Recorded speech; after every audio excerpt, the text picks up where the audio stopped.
Let me pull up Paint. Pirate software, you bitches. Okay.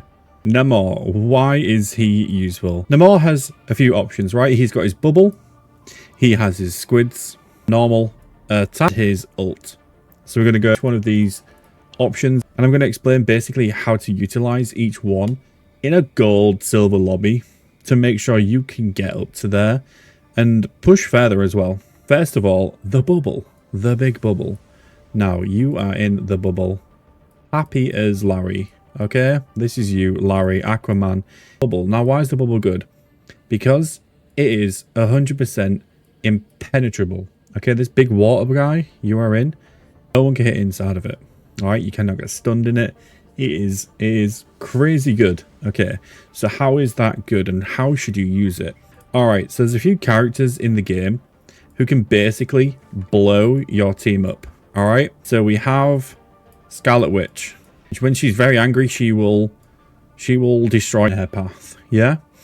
We have Hela. Okay. I don't know why they're all cat girls. They just are.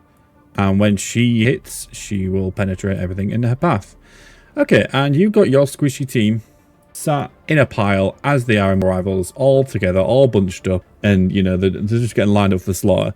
When these two ult or any others ult in kind of a similar fashion, your little bubble can become a shield for everyone. I'm not saying it's 100% going to be active, but basically the Wanda ult, you can shift or whatever the button is to go into the bubble, fly up to her when she's just about to explode, and hopefully make sure everyone in your team survives. Okay? Now that's not going to... What is more effective on if a Hela ults. If a Hela ults, you're going to get so much more value because, again, you will protect your team behind you. You can actually get right in her face and kind of mess her up a little bit with directions and, you know, take a lot of the damage. Now, it doesn't last as long as Hela ult, so you may sack yourself for the greater good because hopefully when you are done dying to Hela, if you do, your team should be able to kill her. Okay, and then that value is added because she's wasted her ult. The other team can't push. And you have hopefully won there. So the bubble is really good for that. Also, bubble can help you just get up places. You know, start of rounds. It can help you get to certain vantage points. It can help you, you know, do other stuff like that as well. So the bubble is really good. Next is the squids, your best friends. Now, I'm sure you've probably seen a lot of Namor videos where the squids are... used and talked about, which is great. And you know, obviously if you're going into battle, don't just plop them on the floor where you are running to, where the enemy team can just completely shoot them out of sight. Make sure your squid is on kind of like a height or a vantage point, so it's like a wall next to you. You're gonna lob it and it'll stick to I'm not gonna lie, the throne of the squid is really lumpy. Is that red? I'm going to go with it. It's lumpy. Okay, so when you do throw it, kind of, you know what I mean? You kind of, and it kind of goes, and whatever that meme is where the little thing plops into. But yeah, you can throw two out at one time. Now, what the squid does is it will target enemies near it. It'll target accessories. For example, the spiderweb thing that Penny puts out, a Groot wall and stuff like that.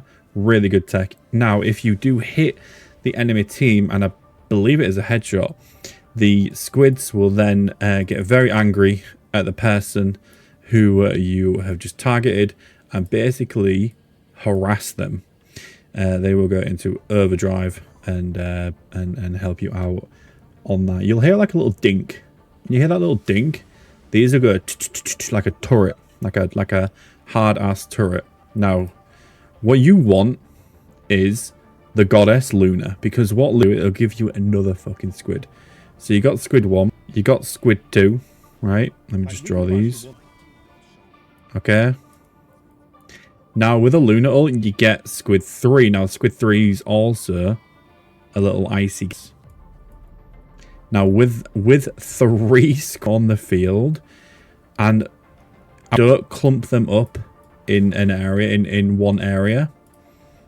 You know, unless it's for the right reason, obviously. I've done it before where I've had a ledge and they've been like looking up, and I've just had 3 here, which has been crazy. Oh, right, they're just gonna, but kind of off angled and went down.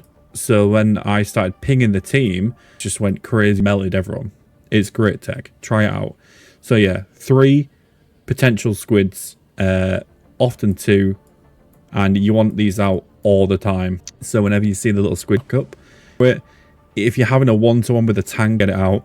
You could also use it for distraction. If there's like a few enemy teammates coming towards you, and you're, you know, you and someone else maybe, they kind of have to put down the squid, right? So you could put that down at their vantage point, aim it out, whatever you want to do. So how else is squid useful? There's a few annoying characters in the game, which each, you know, Overwatch has it and stuff, and they're big characters. Okay, so just completely scuffed. Okay, all right. This you're gonna learn from the best. Okay, we've got Iron Fist, we've got Spider-Man, and we've got Wolverine. These dive can played on a good account are so fucking annoying. Now, what you can do with your squids, if you know that they have an Iron Fist, Spider-Man, or Wolverine, you're gonna do God's work, okay? Because all you're gonna do is kind of focus on putting squid areas that all suppress fire constantly, because these Power Wolverine and Iron especially don't have much health. They're kind of in and out characters. As I said, you know, Wolverine, obviously they do have regeneration abilities, but most of the time, you know, with the chip damage and, you know, then you get your 3rd squid on Luna, these guys are going to fall. These guys become nothing. They become your hands, especially if you hit the shots as well. If you hit and your teammate hit and then your squids do it, it's chip damage, it's perfect. Thralls, these little turrets, going to completely eradicate those really successful divers that you kind of see popping up. I mean, it's often the case. Spider-Man, I mean, all these 2 characters, they're really good or really bad. Job to make them be really bad all the time. Okay, your harpoon. Okay, so your normal harpoon is a projectile.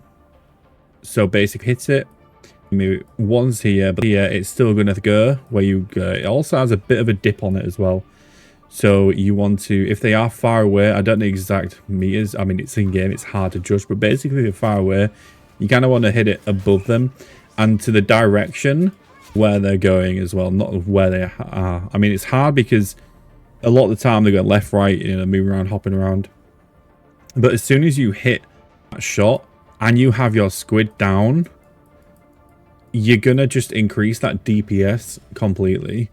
9 times out of 10, I will get position on the team, but my accuracy will be piss poor.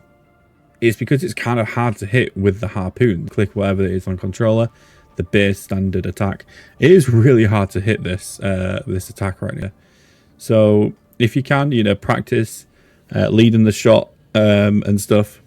There's a few different things you can do with once you hit that, the squish, and you should be all right. Now I want to talk about positioning as well. A lot of people play Namor as a backline perk, but you want to be kind of not dive, but almost get to a point where, say this is the team 3 DPS 2 support, yeah, and then all your team are basically against them. What you want to do is kind of peel a little bit, throw some squids back here. Let's just go blue for the squids. Oh, okay, maybe not. Throw some squids back here, right? And you want to be like up here and then start pinging DS and support and make what you want the enemy to do is look at you, turn around, look, okay? Because then their tanks are just still going to be focusing on, you know, your team. Maybe they're in your team and then they're going to crumble here. Your team the advantage to push forward. So with the squids behind them and you not committing to a dive because you don't have the mobility to dive, saying that as a literally aqua being, you cannot dive. It's kind of funny. Then you can start, you know, pooning, getting into there, and then hopefully, you know, your team does other bits and bobs. You can forward. The big, large puddle is AoE effect, which you cue and then click, place into action. What will happen is a big shark will the sky. Let's do shark, just an or no, it's not even a shark, bro. It's a whale. Let's do a big purple whale. Looks like a whale, right? Yeah. Okay. And he goes right into here. Now, the actual effect of the ring goes like this. And if you do it yourself, you'll be able to see it will stun anyone who is standing in here. They will fall over for about 2 seconds. It'll also do some damage, but if they are in the, depending on their HP, they will die. And it is really good to basically get a whole group of the opposition who are clumped together, or very weak individuals that could be potential picks. Right, I have to wait until all these are grouped together. If there's one, you know, Hawkeye or someone just doing bits on your team, dump them. Dump that bitch. Save so much time for your team who are just get blasted by this one individual potentially. Just queue them. Even if it just stuns them, it's just take them out of the action for a little bit. You know, you could do lots of things like counter ults and stuff like that. I've done it where a warlock has brought an entire attack next to the point, and I've queued and just stun locked the hell out of them and just went on a rampage and just, you know, through and killed the entire team. It's a great utility, the Q. Do not underestimate it. Sometimes you may throw off, and they do have a bit of lead time because this whale dives. Big tech. Okay, and it goes in. They do have a audio queue, visual queue. So this big pile of people may not get splashed, may not get taken down. You may want to do it in scenarios where maybe the box in a corridor. Maybe it's getting really busy on a point. You know, when you got to move the canary and there's all the other team on it. See that fantastic ability. Also really good if you can time it well with other abilities. For example, Moon Knight can then, with his ult, I know it looks like a mess right now, but you gotta trust me. You run a lot of team and have a Scarlet Witch kind of like bomb them all or whatever side. It's just unlimited. A funny one was a Doctor Strange portal, and the will kind of went a little bit into the enemy team. So yeah, never underestimate. Hey guys, thanks for watching the video. I did want to say the comment at the start I did use as a bit of a bit to go into the video to lead it into it. It was a comment left, and I do take constructive criticism happily. It's something that I do day to day in my job. I won't go into that, but basically it has driven me to make this video. What happened is I was recording content of my gameplay, and I was very locked in at the time, so I wasn't, you know, over exaggerating and other bits of what I could be potentially when recording. And the title was clickbait. The thumbnail was clickbait. To be fair, the end of the video which I've taken down now, you'll be able to find, it was basically on about getting the Moon Knight skin and how Namor could provide you ranking up to get the Moon Knight skin if you're not the best at the game. That was the premise of the video. At the end, I did kind of go into it, but it was at the end of the video, and it didn't really flow throughout. It was just a gameplay video, which the guy said was on there, and I completely take that fully on board. Great comment. I do want to grow as a YouTuber, and comments like that will help me grow and make better content videos. And I hope this video, I know it's not the best edited video, but I feel like it has lots of bites of information and visuals that people can take on board. And I did like the Pirate Software kind of paint black background. So yeah, if you guys like this content, let me know. If you didn't, let me know. Either way, I would love to hear any feedback. And if you want to help each other with Namor, comment below, and we can, you know, grind the ranks together and help each other out. So yeah, thank you for watching this video. Like and subscribe, and I'll see you guys later.